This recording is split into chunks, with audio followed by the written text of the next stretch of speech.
Selamat siang teman-teman, dan kali ini kita akan ketemu lagi dengan market analysis dan kita akan cek sebentar dari sisi fundamental kira-kira apa saja yang menggerakkan market atau sentimen penggerak pasar. Ya, dengan kembalinya pasar Amerika setelah libur dengan perayaan President's Day, dan itu berarti libur yang cukup panjang dari sejak hari Jumat kemarin, atau kurang lebih tercatat di akhir pekan sampai di awal pekan hari Senin. Nah, tapi apa yang terjadi ternyata dolar masih tetap menguat, teman-teman. Kekhawatiran inflasi nampaknya tidak reda meskipun Amerika sempat libur. Dan Anda bisa lihat sendiri data PMI sektor jasa terlihat sangat menguat dan itu akan memicu kembali kekhawatiran inflasi. Meskipun dolar juga sempat mengalami penurunan, tapi sampai saat ini masih belum jelas apa pemicu yang membuat hal tersebut terjadi, karena kejadiannya cukup cepat dan cukup singkat.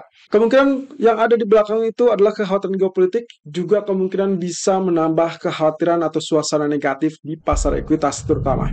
Kemudian dari pernyataan salah satu anggota Dewan Kebijakan BOJ, Naoki Tamura, tadi pagi mengatakan bahwa kebijakan tepat untuk dipertahankan.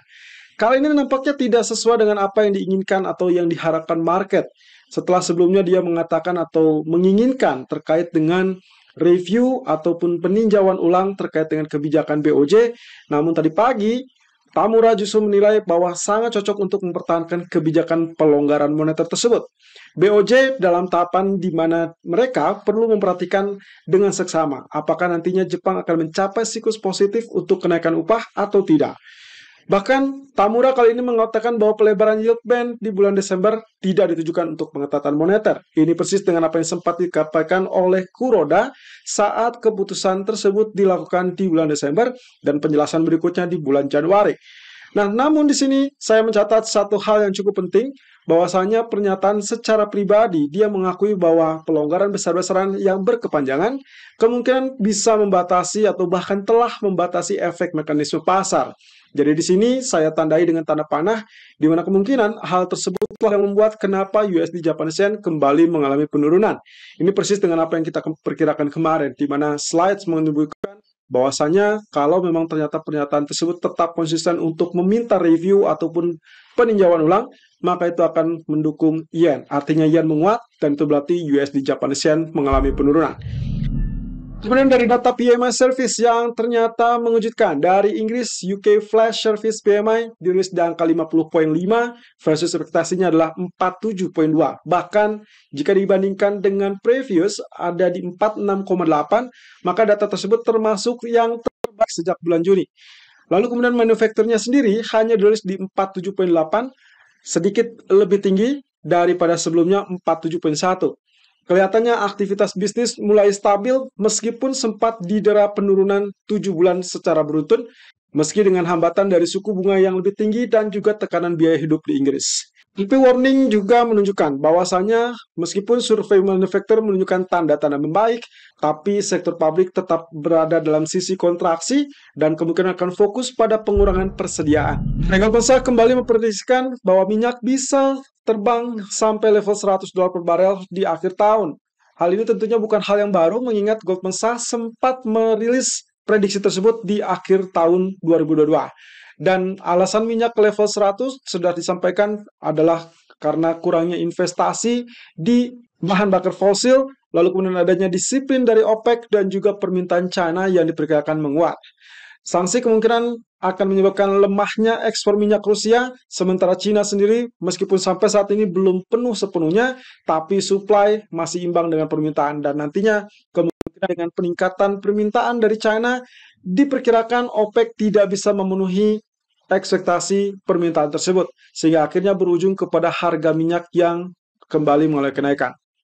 Tapi ingat bahwasannya prediksi dari Goldman Sachs ini bersifat medium term atau bahkan jangka panjang karena kita melihat target mereka adalah $100 di akhir tahun. Sementara saat ini kita masih berada di bulan Februari, artinya masih memiliki sisa 10 atau bahkan 9 bulan ke depan. Oke, ini adalah perkembangan terbaru terkait dengan jelang 1 tahun serangan Rusia ke Ukraina. Presiden Rusia Vladimir Putin dalam sambutan pidatonya di hadapan parlemen Rusia mengatakan bahwa mereka menangguhkan partisipasi mereka dalam perjanjian nuklir Amerika dan juga Rusia. Padahal perjanjian tersebut sudah berlaku sejak tahun 2011.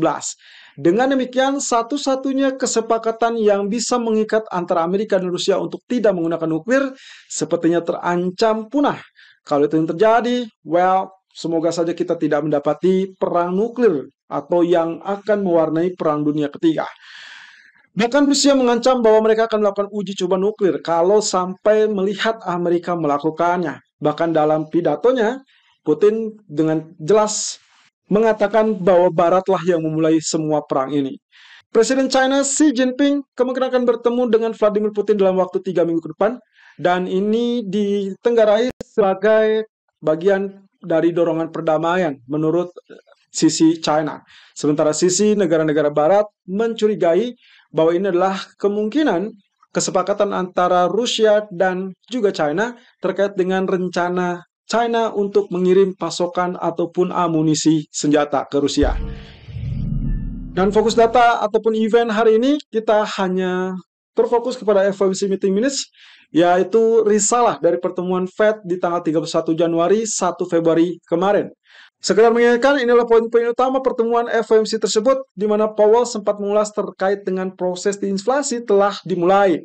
Hal ini terkait dengan kondisi inflasi Amerika yang mulai turun dari sejak level tertingginya 9% atau nyaris menyentuh double digit, kemudian turun sampai kemarin dirilis di angka 6,5%, bahkan yang terbaru adalah 6,4%. Fed kemudian menaikkan suku bunganya 25 basis poin sesuai ekspektasi di dalam pertemuan tersebut. Nah, kemudian juga Powell mengatakan bahwa Fed memang masih punya banyak pekerjaan yang harus dilakukan, tapi juga membuka pintu untuk pemangkasan suku bunga tahun ini dengan catatan kalau inflasi turun lebih cepat. Tapi dengan data NFP, kemudian inflasi kemarin dan retail sales, dan mungkin juga data GDP besok, apakah mungkin hal ini tetap akan membuka diri terkait dengan pemangkasan atau setidaknya kenaikan yang lebih kecil daripada kenaikan yang lebih agresif.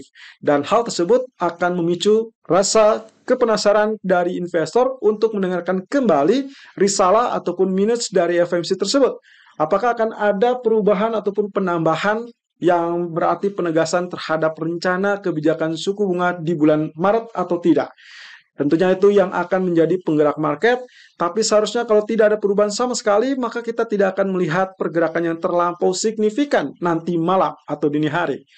Lalu kemudian berlanjut di jam 6.30 atau kurang lebih tepatnya di sesi Asia, John Williams dari Fed New York akan kembali memberikan pernyataan. Dan ingat, Williams adalah salah satu pejabat Fed yang juga termasuk hawkish.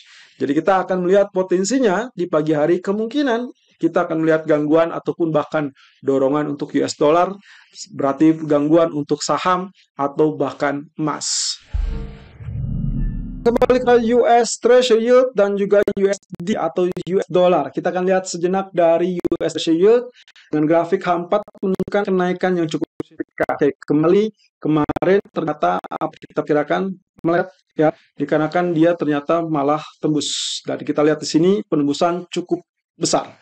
Tapi juga sebetulnya tidak terlampau aneh ya kalau melihat dari kondisinya yang ternyata harusnya rejection, ternyata dia naik, tapi perhatikan pula apa yang kita dapatkan dari level RSI versus dengan level yang ada di harga. Atau dalam ini, kalau Anda lihat dari sisi harga, kecenderungannya kita mendapati pola higher high. Sementara dari sisi MACD, ya, ataupun RSI, mungkin Anda bisa lihat di RSI-nya, Anda akan mendapatkan pola lower high. Yang artinya kita sedang dalam proses atau melihat penampakan dari target, ya mungkin saja ini bearish divergence, yang artinya sangat memungkinkan untuk potensi penurunan.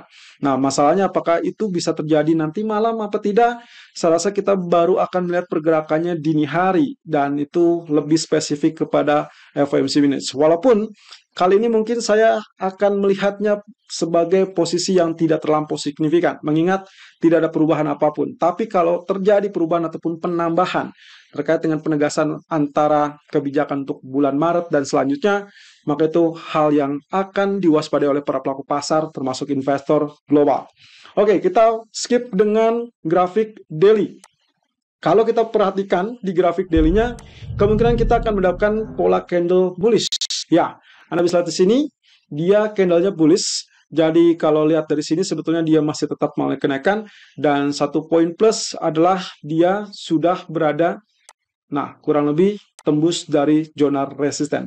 Tapi apakah dia sustain apa tidak, ini yang masih tetap harus dipertanyakan, karena bisa saja ini false breakout, walaupun real body tetap di atas ya. Dan bahkan candlestick untuk hari ini pun dia dibukanya di atas dari level resisten 3,941. Oke, kalau demikian berarti kita juga harus waspada terkait dengan potensial down atau bahkan potensial up-nya. Dan ini berarti cukup berimbang, kita tinggal tunggu saja apakah ini dianggapnya sebagai strong resisten atau justru resisten yang sudah ditembus atau rapuh. Kemudian beralih kepada US dollar atau ya indeks DXY, di mana Anda bisa lihat di sini pergerakan juga terjadi kenaikan dan kita mendapati levelnya semakin tinggi ya, atau kurang lebih mungkin mendekati ke level resisten berikutnya. Oke, kita cek di sini level resisten yang dimaksud adalah level kurang lebih ada di 105.631. Oke, ini cukup tinggi. Jadi Anda bisa cek nantinya apakah dia akan terus mengalami kenaikan apa tidak. Satu sisi, kalaupun misalkan dilihat dari polanya, memang saat dia sudah tembus di atas dua trend line, maka kemungkinan kecondongannya dia adalah kenaikan yang lebih kuat. Artinya sangat memungkinkan kalau memang dia ingin sampai ke level resisten selanjutnya. Oke, saya tandai di sini, berarti inilah yang akan dia sentuh atau dia sambangi di level 105.69. Sementara kalau kita perlihatkan secara zoom out, Anda bisa lihat di sini candlestick sebetulnya membentuk spinning tops, yang artinya cukup berimbang antara kemungkinan dia naik ataupun kemungkinan dia turun. Ya, jadi ini semua akan bergantung dengan nanti malam. Apakah dia mampu melewati level high kemarin atau justru melewati low kemarin. Kalau melewati low kemarin yang ada di 103.774, of course ini adalah potensi penurunan. Tapi kalau ternyata dia melewati level high kemarin 104.26, of course ini akan mengalami kenaikan. Well, apapun itu, kita juga harus lihat dari poin per poin, dan itu berarti kita akan lihat dari sisi grafik hampatnya terlebih dulu. Apakah memang dia memiliki kesempatan untuk kecenderungan untuk mengalami kenaikan, atau dia ada potensi untuk mengalami penurunan. Oke, sebelum itu saya tandai terlebih dulu level historical price berikutnya, kurang lebih inilah level resistennya, 104.91 yang terdekat, kemudian target berikutnya adalah yang tertinggi di bulan tersebut. Itu berarti kita melihat teritori 105.595. Oke, ada dua resisten di situ. Kemudian kalau kita perhatikan, kita bisa saja tarik trend line. Anda tarik dari level terendah sini dengan level tail sebelumnya. Ya, itu di tanggal 14 Februari berarti. Dan Anda sudah bisa melihat di sini kecenderungannya sebetulnya adalah dia dalam fase uptrend. Artinya kita belum tentu akan mendapatkan penurunan yang terlampau dalam dari US dollar, kecuali kalau sampai nanti resisten pertama yang ada di level 104.91 ini cenderung menahan kenaikan, sehingga dia tidak perlu lagi menembus ataupun mencapai level resisten kedua. Nah, itu berarti kita tinggal tunggu saja apakah nantinya terjadi kenaikan kemudian untuk pola rejection, atau justru kelanjutannya. Yang kita harapkan tentunya seperti ini. Walaupun di bagian trend line, belum tentu dia lanjutkan penurunan ke 103, melainkan dia bisa saja tetap bermain berimbang ke level resisten berikutnya. Well, semua akan ditentukan dari pernyataan Fed, tapi bukan kebijakan suku bunga. Saya ingatkan bahwasanya kemungkinan nanti malam hanya mendengar ulang dari kesimpulan yang sudah didapatkan dari pertemuan awal bulan lalu.